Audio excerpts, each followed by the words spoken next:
1988 వరకు మధ్యలో అంటే కేవలం 8 ఏళ్లలో 6 ముఖ్యమంత్రులు ఈ రాష్ట్రంలో మారారు.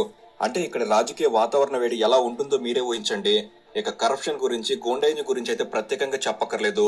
అక్కడ పనిచేస్తున్న ప్రభుత్వ ఉద్యోగులే వామ్మో అనే విధంగా ఉండేది అక్కడ పరిపాలన వ్యవస్థ.